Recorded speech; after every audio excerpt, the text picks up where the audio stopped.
ArcView.js 3.2 এই টিউটোরিয়ালে আপনাদেরকে দেখাবো কি করে একটা ArcView.js 3.2 সফটওয়্যারে একটা অ্যানালাইসিস কিংবা একটা ম্যাপকে কিভাবে এক্সপোর্ট করতে হয় কিভাবে প্রিন্ট করতে হয় এর কিছু বিষয় দেখাবো। তো মনে করেন যে আপনার এই অংশটুকু প্রিন্ট দেওয়ার প্রয়োজন।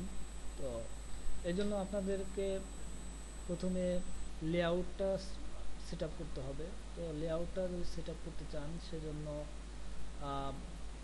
ভিউ মেনু থেকে লেআউট সাব মেনুতে ক্লিক করবেন। ক্লিক করলে আপনাকে একটা টেমপ্লেট ম্যানেজার নামে একটা উইন্ডো দেখতে পাবেন। তো এখান থেকে বেশ কয়েক ধরনের লেআউট সেট আপ দেখতে পাবেন। তো আপনি যদি ল্যান্ডস্কেপ টাইপের লেআউট সাজাতে চান সেক্ষেত্রে ল্যান্ডস্কেপ এই অপশনটি সিলেক্ট করবেন। যদি পোর্ট্রেট ভাবে আপনার প্রজেক্টটাকে রিপ্রেজেন্ট করতে চান সেই জন্য পোর্ট্রেট সিলেক্ট করবেন। এভাবে আপনার নিচে যেগুলো আরও কিছু অপশন আছে, তো এখান থেকে যেটা আপনার প্রয়োজন সেটা সিলেক্ট করে কাজ করতে পারবেন।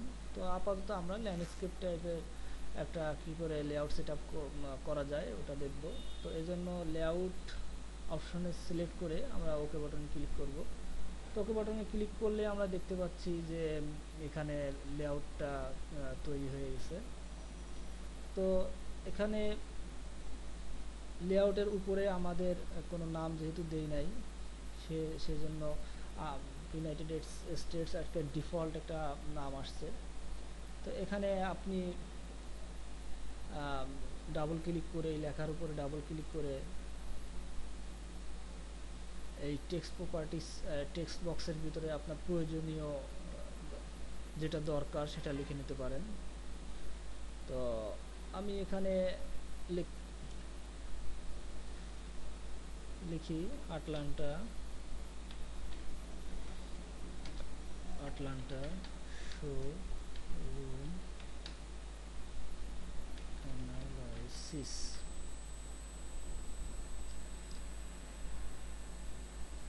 তো এটাকে যদি আপনি একেবারে মিডিল সেন্টার অ্যালাইনমেন্ট দিতে চান তাহলে সেন্ট্রাল অ্যালাইনমেন্টে ক্লিক করবেন। লেফট অ্যালাইনমেন্টের অপশন আছে, এরপরে রাইট অ্যালাইনমেন্টের অপশন আছে। এখানে তিনটার যে কোনো বাটনে ক্লিক করলে আপনার সেইভাবেই আপনি টেক্সটটা দেখতে পাবেন। তো এখন আমরা আপাতত ওকে বাটনে ক্লিক করলাম।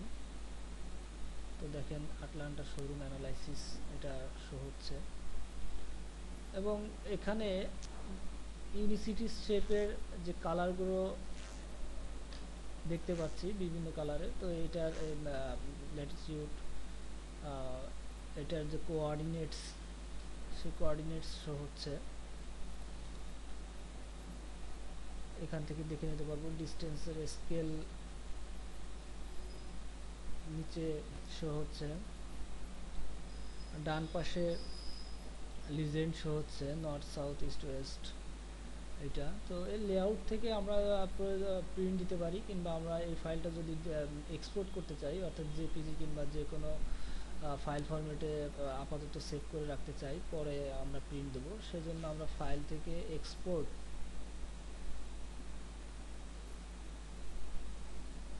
এক্সপোর্ট মেনুতে ক্লিক করব। এক্সপোর্ট মেনুতে ক্লিক করলে আমরা কোথায় সেভ করতে যাচ্ছি এটা সিলেক্ট করে দিতে হবে।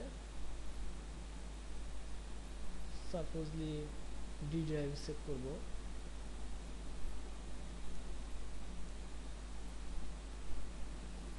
কিংবা এইচ ড্রাইভে সেভ করব,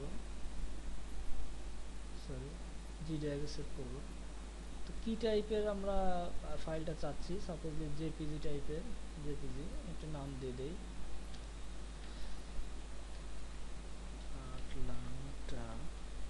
আটলান্টা নামে ফাইলটা সেভ হবে। এখন আমরা ওকে বাটনে ক্লিক করলে ওই ফাইল পাতা আমরা যে দেখতে পাবো।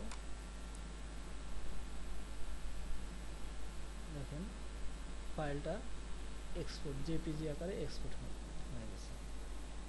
তো থ্যাংক ইউ। এভাবে আপনারা আপনাদের প্রজেক্ট অ্যানালাইসিস করে কিংবা নতুন প্রজেক্ট তৈরি করে লেআউটে সাজায় আপনি এক্সপোর্ট করে নিজের কাজ করতে পারবেন।